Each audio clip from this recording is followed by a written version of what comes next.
Good evening, everyone. Kalispera says, welcome. I hope you're all well, and apologies for the delay. We had a few technical difficulties, but they've now been satisfactorily resolved.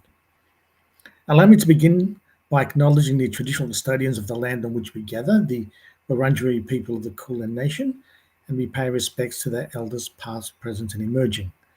Welcome to tonight's seminar by Associate Professor Sakis Gekas from PAK to PASOK, Anti-Dictatorship Resistance in Toronto, and the metapolitefsi being the post-Junta period in Greece. Just some household items before we continue. As we enter winter, all the next few seminars in the month of June and early July will be online with international speakers, so please look out for them. There will be on quite a diverse range of topics, from political prisoners to stolen children, Vlachs in Monastir, and gender in the Greek language. Specifically next week, Thursday the 12th of June seminar will be by Canada-based postgraduate student Naz Vardar, and she'll be speaking on shaping Vlach identity, local agents and transnational competition in Ottoman Monastir in the early 20th century. Monastir or Monastiri, now known as Bitola, North Macedonia, was an important and ethnically diverse city in Ottoman times. It should be an interesting seminar. Now let's return to tonight's topic, and it's good to see a Greek-Canadian connection. When it comes to our own diaspora and migrant experience in Australia, Canada is probably the country where we have the most affinity and similarities. Both countries embraced and promoted policies of multiculturalism, while Greek migration has mainly been a post-World War II affair in both cases. So on the one hand, it's not surprising that there's some sort of overlap in these experiences. Let's hope that this dialogue and these connections can be expanded going further. So who's our speaker tonight? Sakis Gekas is an associate professor and the Hellenic Heritage Foundation Chair of Modern Greek History at York University in Toronto, Canada. He grew up in Veria, that's Nomos Matthias in Macedonia, northern Greece. His undergraduate studies were at the Ionian University, while his postgraduate studies were in the UK at the University of Essex. Later on, he taught at the London School of Economics, the European Institute, and the University of Manchester. His research interests include economic and social history, British colonialism, migration and diaspora, modern Greek and Mediterranean history. Out of his publications, the one that stands out for me is Synopsis, State, Class and Colonialism in the Ionian Islands, 1815 to 1864, by Bergen Books, published in 2016. The talk today will feature some of the key moments of the anti-dictatorship struggle and its manifestations in the public sphere. While the Greek colonels were in power, that's 1967 to 74, many diaspora Greeks formed grassroots resistance against the dictatorship immediately. We saw this in Australia, and Toronto was no different. These actions were frowned upon by the pro-junta consular authorities in those countries, as to be expected. In Toronto, you also had the formation of an overseas branch of PAK, the Panhellenic Resistance Organization, the forerunner to what later on became the political party and movement PASOK, founded by Andreas Papandreou. In 1983, you also had the homecoming of Andreas Papandreou to Toronto, but this time in his capacity as the Prime Minister of Greece. Professor Gekas will look at the events and developments during this period. Enough for me. I'll pass on the mantle to Professor Gekas. Kalos orisas, Saki. Thank you very much, Nick, for the invitation. I'm delighted to be part of the seminar series, and I would like to thank you all for attending. As Nick suggested, there are certainly quite a few connections between the Canadian and the Australian experience. And I would like to start by also thanking the research team of which we have formed at York. So can I present? Yes.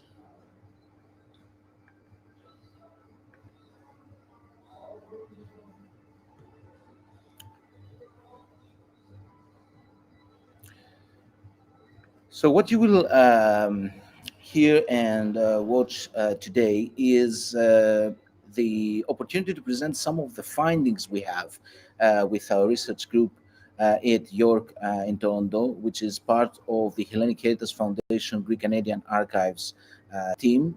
We started in 2022, and we've been exploring several aspects of Toronto's Greek history in the 20th century.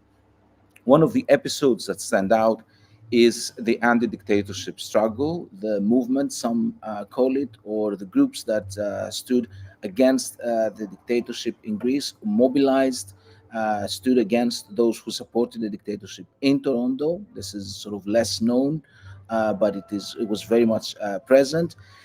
And the research that you will see a part of started way back when Yorgos Papadatos, one of the key members of the anti-dictatorship resistance in Toronto, donated his collection, which became eventually the Greek Canadian History Project and the Greek Canadian Archives.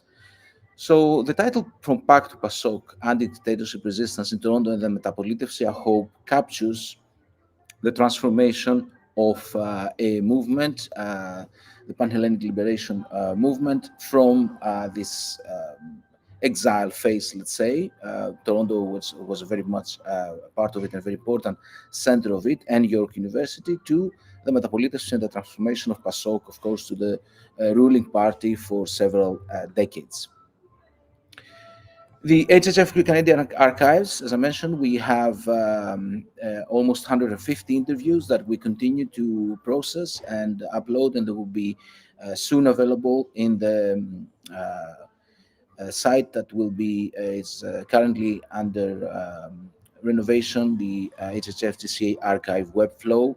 This is the oral history collection of the interviews. Some of the people that were very instrumental for this presentation. People such as Platon Routis, who was a working class immigrant in Toronto. He mobilized in Etha before going to Toronto, but then he got very close to Andreas Papandreou, essentially being one of his bodyguards for several years while Andreas Papandreou lived and mobilized and organized his movement in Toronto between 1969 in 1974. Eventually, Platon moved to the Communist Party, and he is one of the key people who connected the Communist Party of Canada, which was a member for several years, to the Communist Party of Greece and its branch in Toronto.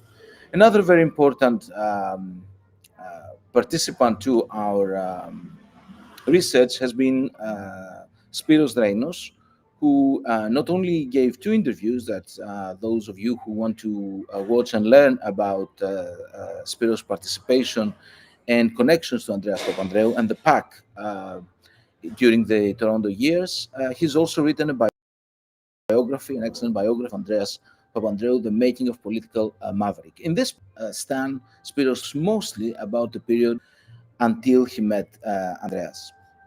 And that was mainly one of the reasons why we wanted to interview Spiros, and he shared his very valuable insights into the moments that were crucial for the formation of the movement, its connections to Greeks in Toronto, but also to the period when Andreas Papandreou decides to leave Toronto and go to Greece in August 1974, and the follow-up from his perspective, of course. Andreas Papandreou returned to Toronto, this time as Prime Minister, as the detailed program image shows in March and April 1983. Donated this program by Stan, by Spiros Dreinos.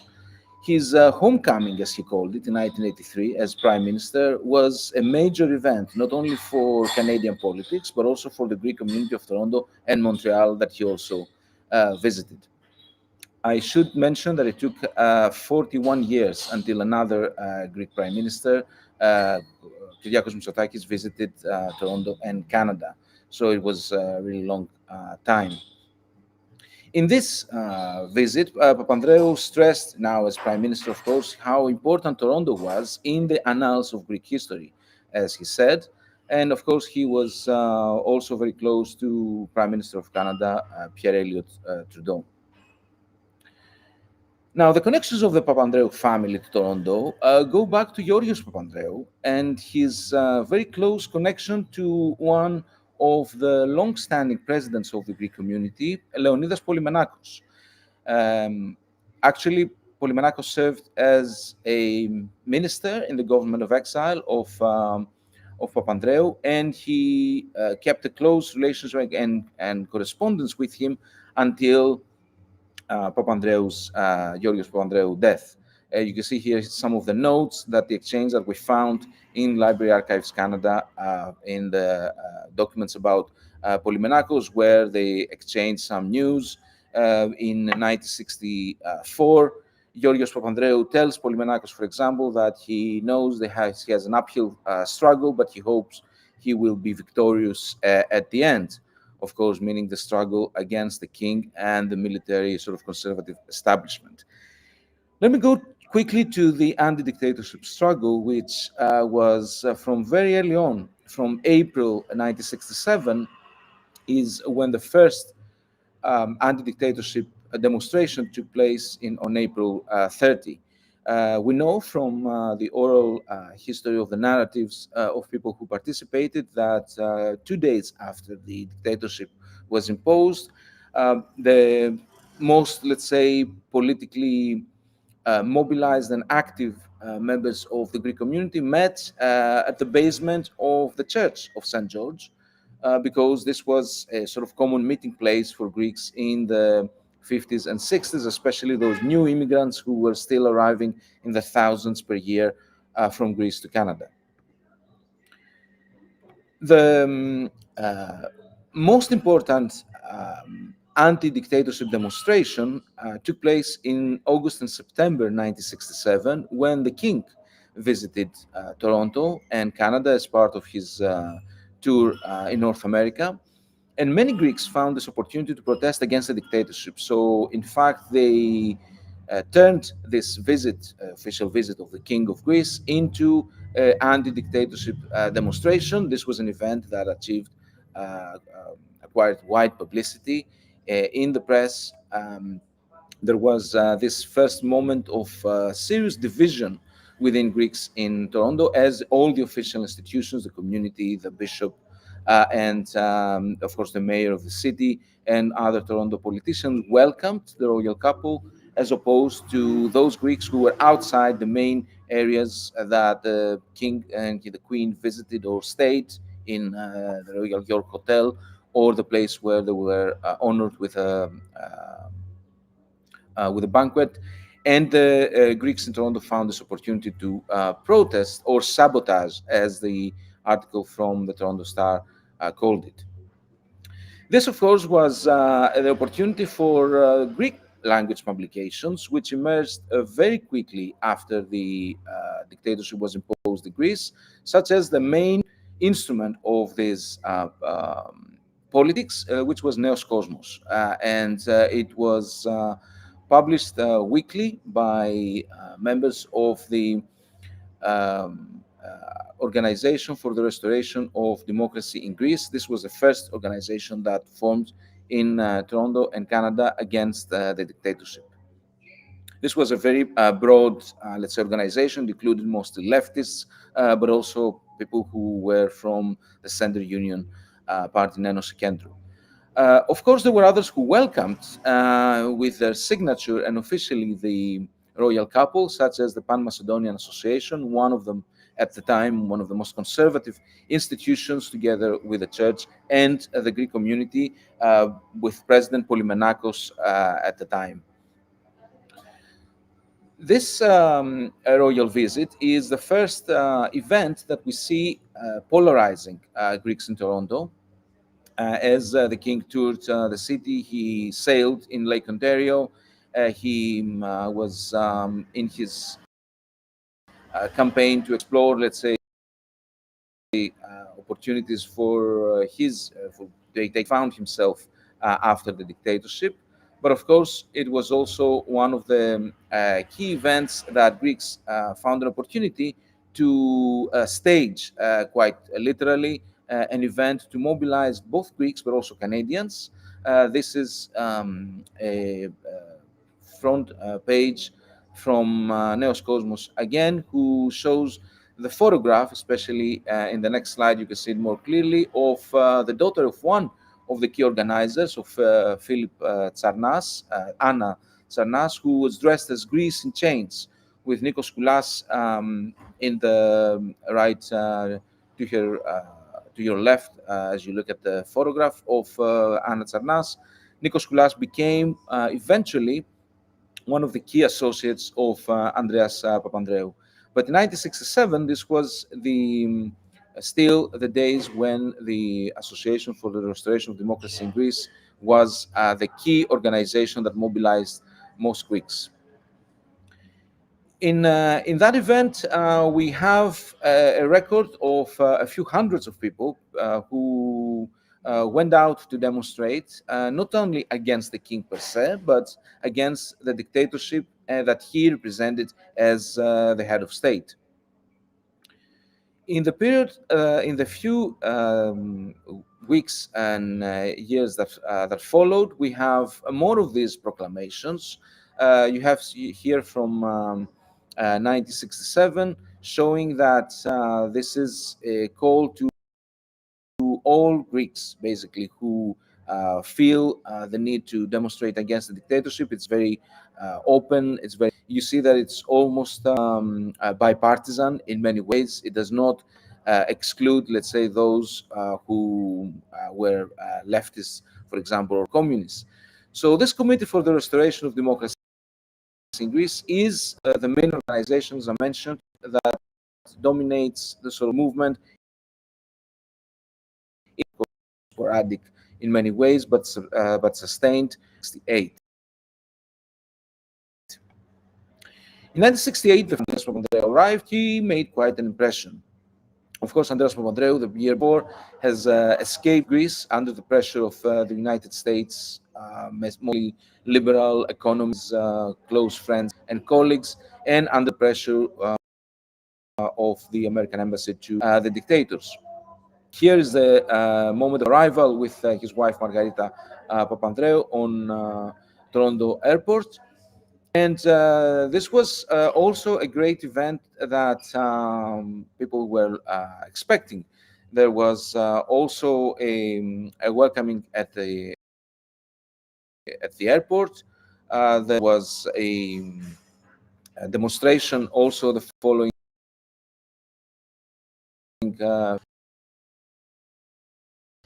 of the dictatorship to claim the fraudulent Athens vote. Of course, was condemned by Greeks in Toronto as elsewhere. Basically, Greeks find an opportunity to protest in Toronto as they're building their connections with other cities where there was resistance and connections, and working with groups in Montreal, for example, where the Americans for Free Greece were also very active in New York primarily. So this is the Toronto becomes in many ways one of the centers of the, even before Andreas Papandreou arrived. You have here the visit by Brilakis, for instance, a newspaper extract from article from the Αρχαία Σύγχρονης Κοινωνικής Ιστορίας in ASCII, shows how Greeks were aware and also connected to this broader, let's say, network of activists. In the following year, in 1969, there is this shift gradually, taking the article by Petros Belegris, one of the founders of the Committee for the Restoration of Democracy in Greece. This, I must say, was mostly a male active, one or two women. One of them has talked to us in the period that followed after the dictatorship, and and more recently, she was also active as in Toronto. And the arrival of Papandreou the second time in 1969 signifies his transferring his base. Okay, thank you. Sorry for this interruption. I was at the point where I was talking about how important the arrival of Papandreou was for his speech in Varsity Arena in April 20th, 1969. Papandreou, of course, was a major political figure already by then. He had published his various works on his anti-colonial, basically third world politics dimension, and attributing blame, of course, the main factor for the dictatorship to the United States. That he continued in his presence in Toronto. He started from this major speech attended by up to 10,000 people, according to some uh, people in the audience. One of my favorite photos is this one with the woman who is looking, adoring the Andreas Papandreou speech, of course, figure, and the boy next to her who is sort of fairly bored, waiting for the event to finish. I would love to find this boy as a grown man today. In in some cases, the presence of Papandreou united, but also, broadly speaking, also divided Greeks in Toronto, including those who participated in the anti-dictatorship movement. You see here, Neos Cosmos celebrated the event, claiming that 10,000 Greeks in Toronto they adored the hero of democracy, Andreas Papandreou, and this is how he was welcomed the following summer, also when he arrived at York University to teach economics.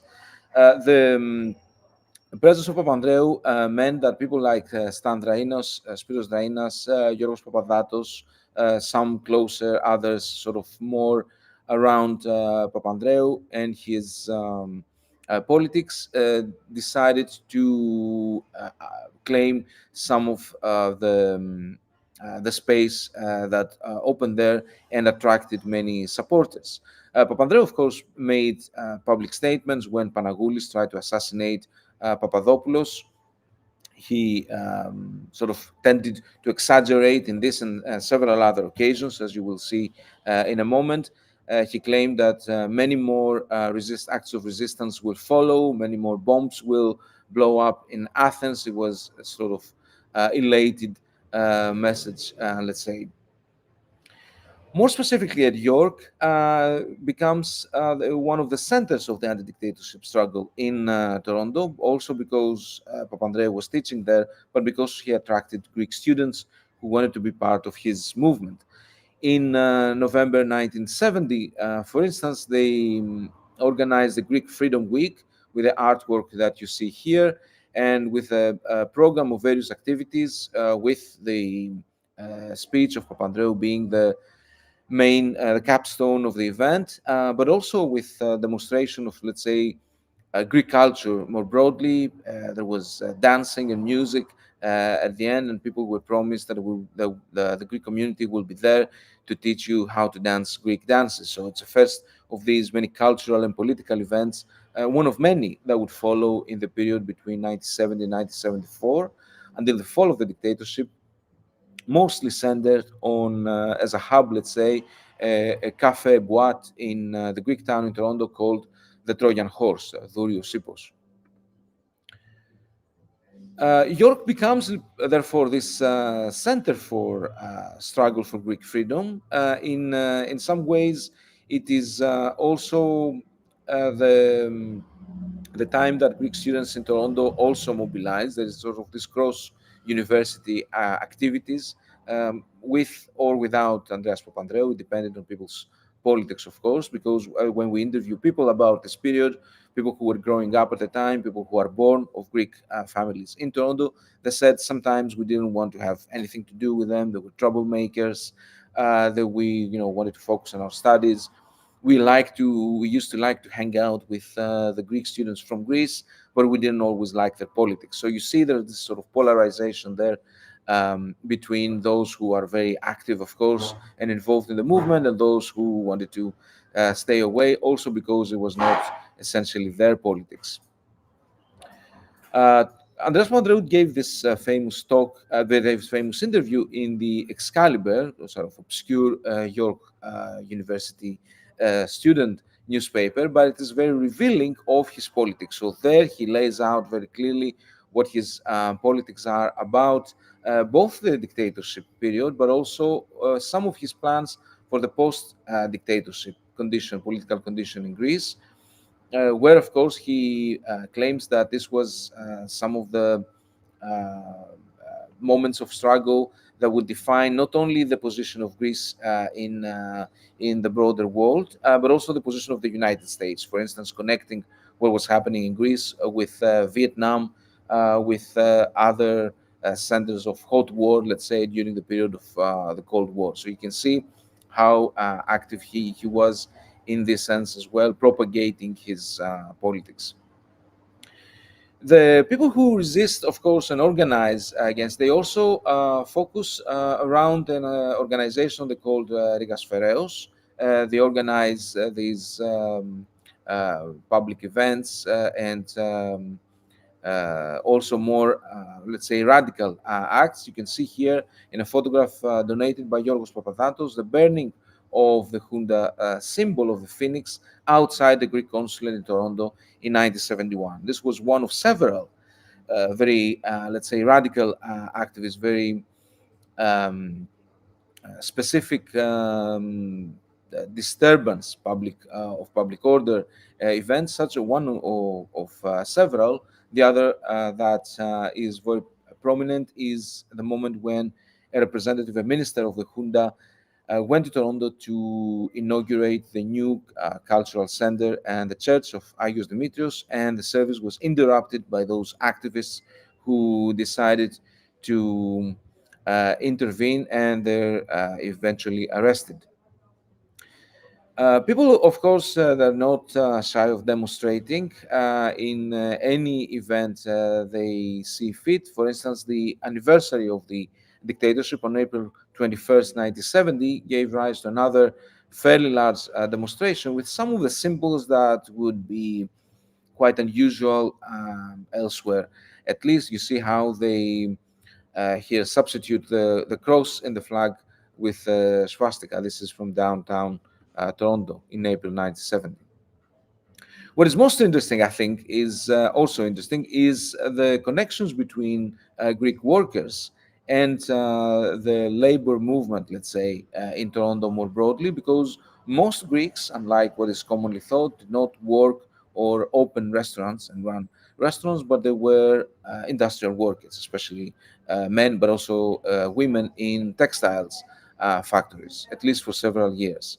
Here is Andreas Papandreou during a strike of the knitting company Puretrex, seen here sort of supporting the cause, but also connecting it to the broader struggle of Greeks against the dictatorship. This is also another moment that is sort of stuck in the memory of many people who were there. This is in July 1972, where PAK members and friends of PAK, as the broader organization was called, are on hunger strike for a few days outside the US consulate in Toronto to support the mother of Alekos Panagoulis, who had already started her hunger strike in Athens outside the US embassy. So you can see Margarita Papandreou, Yorgos Papandreou, the son of Andreas Papandreou here, as well as the late Professor Michalis Vitopoulos, who served for many years as a professor of modern Greek at York. As I mentioned briefly in the beginning, there were also those who supported the dictatorship, and it should be noted precisely because this is also part of the history of the period. We know, for instance, that they also mobilized around the consulate. The consulate had this special envoys, mostly military officers of lower rank, who served as people who followed Greek events tried to infiltrate Greek meetings, and sometimes we've been told that they were revealed and they were chased away. So there was also a photographer who was part of the anti-dictatorship movement and was taking photos and tried to find out in these photographs who were those who were supporting the regime or who had been sent by the consulate to spy on people. There were open threats against major figures in the dictatorship movement. We should, I think, keep in mind that this is a period where people communicate with their families in Greece scarcely. It was still quite difficult, mostly letter communication in the late 60s, early 70s, and the majority of people are very much aware of the consequences that they or their families in Greece could face. So this is something to keep in mind of a real or perceived threat. But there are also threats against people in Toronto. In many ways, the role of women has not been as much acknowledged as it should. I mean, we see that sometimes in the interviews that we conduct with women who live during the period. They say sometimes, "Oh, we don't have a lot to say. My husband mostly participates in the events," but that's not true for everyone. Of course, you see here women who are dressed as prisoners to manifest their support for women political prisoners in Greece in the main square of the city, Nathan Phillips Square, in 1972. And here's the same event, women who demonstrate in the city center. There's some evidence that in 1973 the Polytechnic uprising, of course, was one of the major events, and in this case we have this very rare document that reveals how some people, at least in PAK and around Papandreou, perceived the struggle against the fascist junta, as they call it. So this is a sort of manifestation and call for action that there's specific goals that they have to achieve, and most of the participants would share these goals. It was expected and would support the movement. Of course, the event of the Polytechnic uprising was broadly covered in the Toronto and Canadian press. The Toronto Star in Toronto, the Globe and Mail all over the country covered it. In fact, they published one detailed narrative account of a Canadian student, not Greek, who was present at the time in a hotel nearby, and he published this very detailed account and very emotive account of how he lived and experienced the events of the Polytechnic. Of course, Andreas Papandreou was very quick to respond to this. Both newspapers at the time, he was asked to give his version of events. He exaggerated again, as I said earlier. Here he says, for instance, there's probably 400 dead, although the newspaper notes that according to reports there are 13 confirmed dead. And this is from the days after the uprising was crushed. The events that followed in May 1974 show that there is a sustained attempt to basically preserve momentum for the movement. So Andreas Papandreou, we were told by Spiros Drainas, he and others, of course, were related during the Polytechnic uprising, but very quickly they saw their hopes being crushed as well. And Stan Drainas says that Andreas Papandreou didn't expect that something like this would last for very long. It was understandable that it would be crushed unless it became sort of this major uprising all over the city and the country, perhaps. But in these months, it shows that there is also this lull. There is also this period of difficulty in finding how the regime will give up its hold on power, especially after Ioannidis took over after Papadopoulos. This is a photograph in the last weeks before the dictatorship, when there were protests even in Ottawa against the continued support. I mean, Canada played this sort of neutral role overall. They tried to maintain this sort of middle of the road policy, that the following a US policy, officially stating that they're not intervene in the politics of other countries, which of course meant that they continue to sell guns and support the dictatorship indirectly, as Andreas Papandreou maintained in his castigation of Canadian as well as US politics.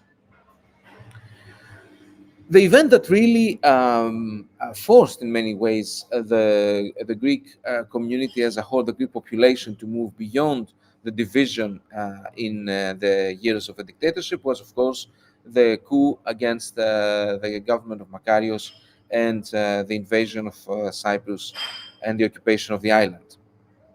From July 1974 onwards, we see the shift, this transition from sort of the partisan politics and the anti-dictatorship struggle to the sort of national issues such as Cyprus. This is what becomes the main event of those who mobilize, those more politically aware, let's say, active in Toronto, probably in other cities too, such as Montreal. You see that there's also commemoration. This is a document that commemorates this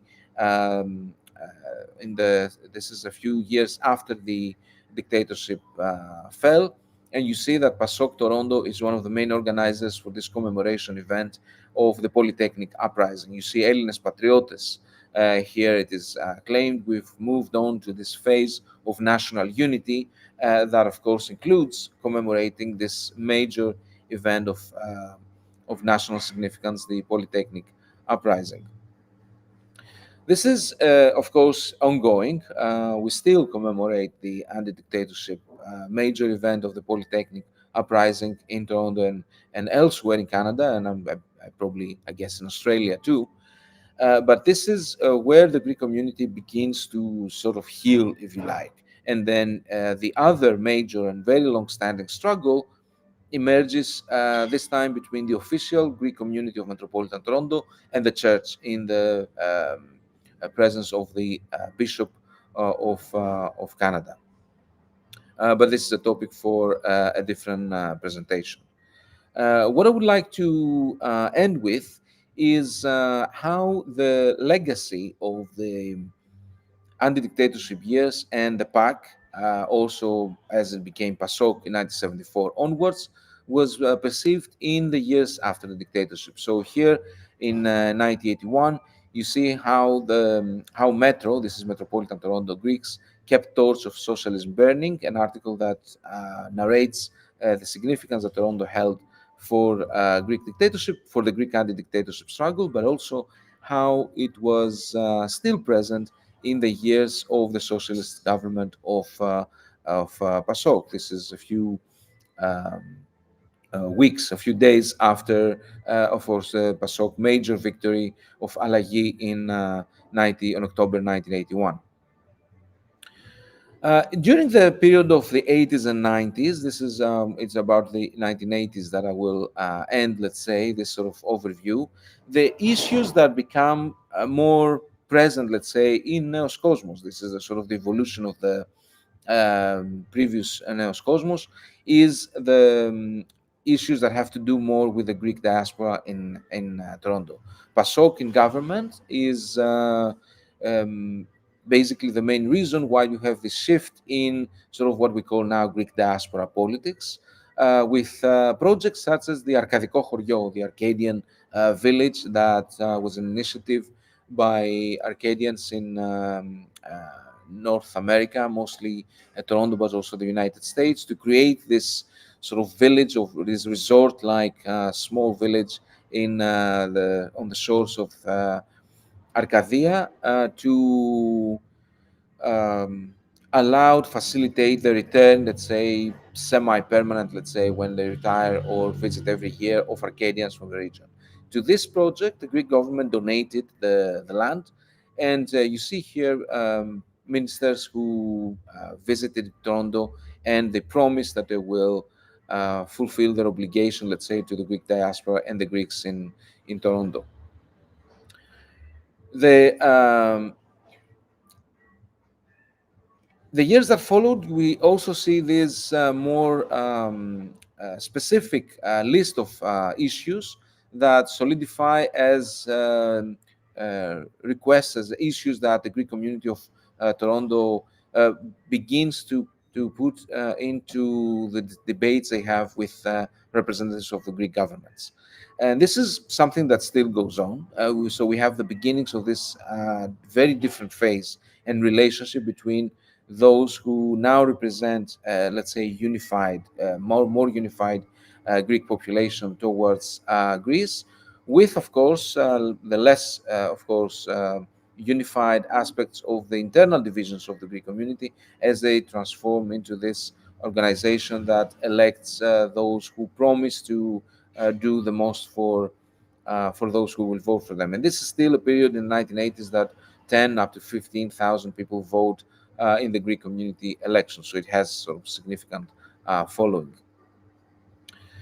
The legacy of Papandreou continues up until the 1990s, when here the article by Robert MacDonald is again reminiscing of the period of Andreas Papandreou, much younger, of course, in his period of Toronto here campaigning during the strike, next to his photograph of the 1990s, where embattled, as the article says, he promises to fight back and not give up.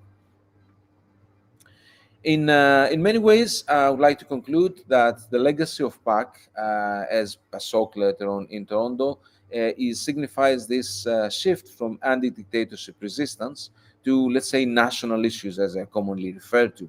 So Cyprus, of course, since 1974, the name dispute over Macedonia that flared up again in the 1990s, of course, but at least in Toronto, it's way longer than that. It's a very long-standing issue in the relations between representatives of the Greek state, the Greek authorities, let's say, in Greece, in Canada, sorry, in Toronto, members of the Greek community in various associations, and of course the people who support the cause. It is telling that one of the documents about the creation of the consulate in Toronto in 1951-52 explicitly states that one of the reasons that it is necessary to have a consulate in Toronto is precisely the issue of the propaganda of Bulgarian, Slavo-Macedonians, as they call them, against Greece. So already since the 50s, if not before World War II, there is this connection between the presence of Greeks in Toronto and the campaign against propaganda. The other issue, of course, is the Pontian genocide commemoration. This is why since 2008, I think there's a monument to the Pontian genocide, but it's all in part of the sort of a sense of unity, let's say, after the period of division that saw this very clear division in politics between some Greeks who supported tacitly or not the dictatorship and those who openly and actively were against it. So there is this shift, I would conclude, from homeland politics to diaspora politics, as we now recognize them and we call them, and the centralizing role of the Greek state and its national diaspora as it moves into this sort of phase in the last 50 years of trying to keep a close eye on try to, let's say, intervene in various ways in Greek communities abroad. Thank you very much. I also would like to apologize for the technical problems we've had. And again, thank you, Nick, very much, and also Kostas Avlonidis for the technical support. I'll be happy to discuss any questions you may have. Thank you, Saki, for that sort of very interesting sort of presentation, and I'm sure there'll be a few questions for you. We've just had one question from Kostas Karamarkos. Those that took part in the resistance in the demonstrations, can you give us a bit of a demographic profile? Were they Greek-born Canadians, or were they Canadian-born Greeks? Did some Canadians also sort of take part? Do you have a rough idea of the demographic profile of the protesters? Thank you. This is a great question. I would say very briefly, because this is a diverse group, and that's what makes it interesting. You have workers on the one hand. Toronto is a city of Greek immigrant workers very much in the 60s and 70s, but the movement, as is often the case in these events, of course, is led by, let's say, the intellectuals, and that's before Papandreou also. So the people who are one is a lawyer, the other is very highly educated. The another one is also a publisher in his he has his own printing house, let's say, and he's printing also the newspapers. Yorgos Papadatos himself, he's very well educated. He's not he's more of an organic intellectual, let's say, and not so much a sort of professional intellectual. And then there is, of course, also the issue of the Canadians, as our uh, your um, the audience, a member of the audience, asked. There are several Canadians, and not only those who are close to Papandreou. So there are people who associate with the struggle, who find a meaning in the struggle of Greeks against the dictatorship. There is a rabbi in Toronto who participates in the movement. There are also those who are close to the NDP, the New Democratic Party, that is the left party, let's say, in Canadian politics, at least, especially back then. And there are also those who, again, are some of them university professors who fundraise and support the cause. And then there's a few others who are exploring, experimenting, let's say, with their own politics. And this is the kind of people, the group, let's say, that hangs out at the Trojan horse, the Durios Apos, where they sort of mix music, culture, politics, and sort of very lively discussions about their third world politics, let's say. And that is the place, that's also very interesting, and I'll stop with that, where you have Chilean immigrants to Toronto, refugees to Toronto after September 1973 and the imposition of the dictatorship by Pinochet in Chile, that arrive and hang out with Greeks in the Trojan horse and start playing music together. They form a band that is quite famous to us, at least, who study this, the Compañeros, who are playing Chilean and Greek music.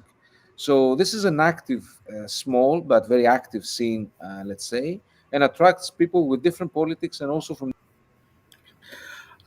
Thank you. I noticed there on a few slides you had the newspaper Neos Cosmos. Um, it's interesting that the biggest newspaper in Greek newspaper in Australia is also Neos Cosmos as well. Can you tell us something about the paper? Its background, its founding, and it's interesting. The paper is thank you. The paper is the main publication of those who are very focused against the dictatorship, those who formed the Committee for the Restoration of Democracy in Greece. They ran into financial troubles, though, in 1971, I think, and then they had to close and sort of revamp their politics and their publication. But this is one of the, I would say, the most vocal anti-dictatorship newspapers. There are other, of course, there are other Greek newspapers in Toronto and in Montreal, of course, even before 1958, when the first newspaper was published in Toronto, Greek language, I mean. But Neos Cosmos by far the more vocal, and it is their goal is basically to bring into the Toronto Greek public, because it's published in Greek, news from other organizations in Europe, how the foreign press reports on the Greek junta. So, for instance, they're very keen to report on how the dictatorship was exposed for torturing people. That's one of the main sort of articles, and they run several issues on that.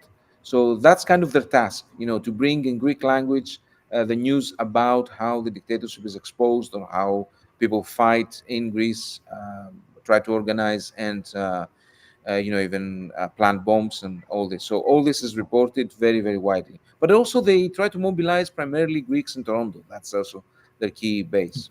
I've got two questions which sort of overlap a bit, and I'm going to sort of paraphrase them. I mean, sure, back then there was the Greek community was divided with, let's say, those who are pro-dictatorship and those anti-dictatorship. How have those divisions evolved today? And on the political pendulum, where does the Greek community, sit? I mean, sometimes we Greek diaspora think all Greek Americans are Trump voters or whatever. What's the situation in Canada and the broad picture? Um, Where does the average? Is it something that you can sort of measure or see? Where do they sit in the political pendulum? I'm trying to be very specific about the timing of these polarizations. That's why I don't extend it to the present. This is a very long time ago. I mean, some people are still around, of course, thankfully, but the community, let's say, there's no more than one community, of course, now. There's not just a Greek community of metropolitan Toronto. There's community of other cities around Toronto and so on. So there are no still existing divisions because we're talking about some very long time ago. Um, I don't think there are. I mean, some people keep their own the same politics, perhaps, but I wouldn't generalize saying, "Oh, this is how Greeks in Canada, let alone in Canada, but not even in Toronto, are." I think there's now very much a mix of people who are um, of different generations, of course, who are born in Canada.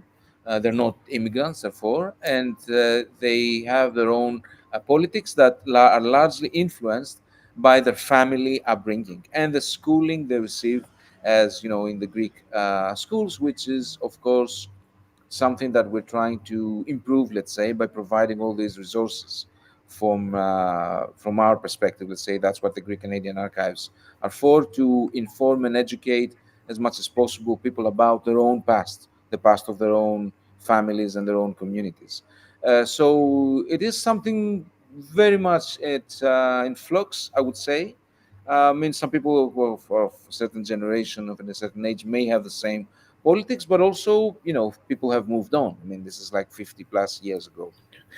Um, at the same time, in Canada, I believe there's also a large Greek population in Quebec as well, Montreal. What was going on there? Do we have any idea, or have you looked at it? Or Yeah, I'm looking at this now. I mean, there's also the work of an excellent researcher, Dimitris Makhlouta, who is studying this, the anti-dictatorship movement in Montreal. There, you have similar divisions, but you also have the presence of um, Jean Maynaud and his wife, Helen Maynaud Zographos, who is also very active in the Association for the Restoration of Democracy, the Pan American Federation for Democracy in Greece, sort of North American associations, let's say, that predate the arrival of PAK and Papandreou, because Papandreou is mostly based in Toronto, so his, let's say, clout, his influence is mostly in Toronto. In Montreal, I think there's a different configuration and constellation, let's say, of people that are to a certain extent connected with events in Toronto. I was surprised to find out that they're not as closely connected, although in different cities in the same country, but not as sort of as coordinating as much. At least that's what people who lived through the dictatorship period tell us. um, just another question, generally on the Greek Canadian experience. Um, to what extent has repatriation occurred? Do we have over that sort of post-war period? Do we have any idea? Was it significant, or in the end, most people stayed? What's the state of affairs there? Well, it's interesting. Many people go back to Greece after, not only after 1974, but especially after Papandreou and PASOK were elected in 1981. This is a major, let's say, departure period for repatriation. And this is also mentioned in one of the articles from the newspapers that I showed, that people talk about now is the time to go back, not, let's say, between 1974 and 81, but after 81, which of course has to do with how people perceive change, αλλαγή, in Greek society. And the fact that Papandreou was in Toronto did definitely play a big role in the decision of people to go back after PASOK was elected to power. Um, you might want to extend this research and do a comparative study and look at what was going on in Australia, because I'm sure there were sort of similar things. Definitely the activities of the consular authorities as well, but just some sort of just some food for thought, Saki. Look, I think we might bring Okay. proceedings to a close. Thank you once again. Very interesting presentation, and best of luck with your research. And hopefully one day we'll see you in Australia in person, in the flesh. I look forward to that. Thank you very much, Nick. And thanks everyone for participating. Good evening, everyone. Next week.